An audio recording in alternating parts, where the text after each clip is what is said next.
Solving trigonometric equations, part 2.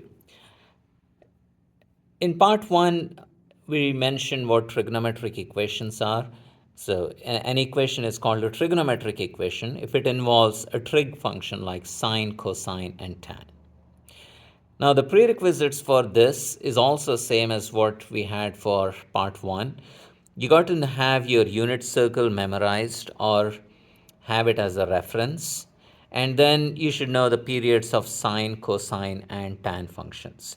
Periods of sine and cosine are 2 pi and tan is pi. Now, we'll start with an example.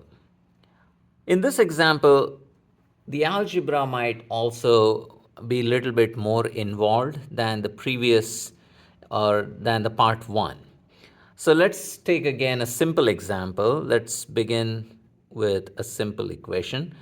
Now this time I have tan square minus 3 equals 0. So to find theta, what I have to do is first add 3 on both sides and rewrite the equation. Tan square theta is 3. And how do you get tan theta from tan square theta? You take the square root on both sides. And when you take the square root, you want to introduce a plus or minus square root, plus or minus on the other side. So now what we have is two values for tan theta. Tan theta is root 3 or tan theta is negative root 3. Now, from the unit circle, where is tan theta equal to root 3? So if you remember your unit circle, you can say that this is going to be at pi over 3. And again, where do you say at tan theta is negative root 3? Now this is going to be at 5 pi over 3. Or I could have said 2 pi over 3 also. So anyway, let's take the smaller value, 2 pi over 3. Now notice that tan theta is root 3 at pi over 3 and also at 4 pi over 3 and several other values. The period for tan function is pi, which means I only want to find out first between 0 to pi.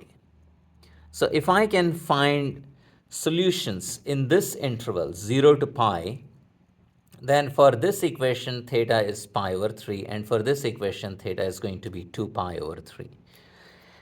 So in this interval I have one solution coming from each of these equations.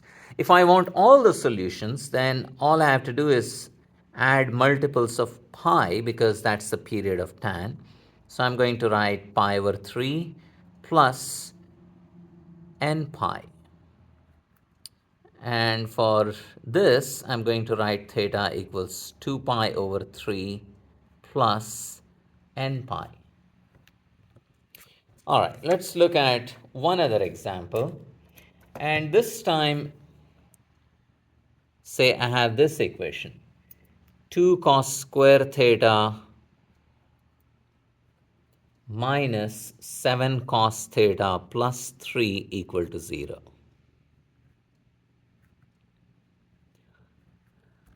So it's a trigonometric equation, but the algebra is also a little bit more complicated because we are dealing with quadratics. Now, let's write down, let's say x is equal to cos theta. Then I can write this equation as 2x square. Remember, cos square theta simply means square of cos theta. So it's going to be 2x square minus 7x plus 3 equal to 0. Now you should be able to factor this quadratic.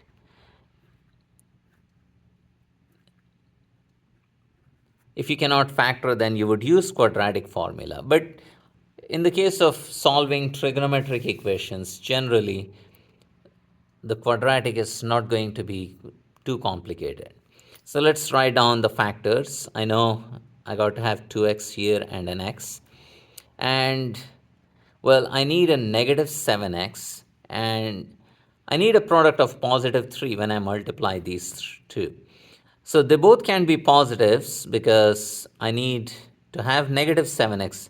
So my guess is they will both be negatives. Now, how do I get positive 3? I can multiply negative 1 times negative 3 or negative 3 times negative 1. I just have to guess and check. If I put a 1 here and a 3 there, then I will get negative 7x. So notice you get 2 times negative 3, negative 6, and then negative 1 times x is negative x. So negative 6x minus x is negative 7x. Now, from here, I'm getting 2x minus 1 equal to 0, or x minus 3 equal to 0. So we solved for, no, we did not solve yet. To solve for x, you can add 1 and then divide both sides by 2. And here it would just be x is equal to 3. Now, it's time to replace x with cosine theta. So cosine theta is equal to half, or cosine theta is equal to 3. Now, if you recall, the range for cosine is between negative 1 and 1. So this could be discarded, and we can focus just on this. Cosine theta is equal to half. When does that happen? Again, from the unit circle, we know cosine theta equals half at two different values. So half, cosine theta equals half means theta would have to be 60 degrees or pi over 3. Now that is in the first quadrant. It's also again positive in the fourth quadrant, and there it would be at 5 pi over 3. So what we have found is theta in the interval 0 to 2 pi.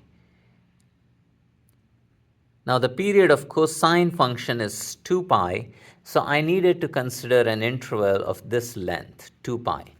And then I can keep on adding multiples of 2 pi. So pi over 3 plus 2n pi, or theta could be 5 pi over 3 plus 2n pi.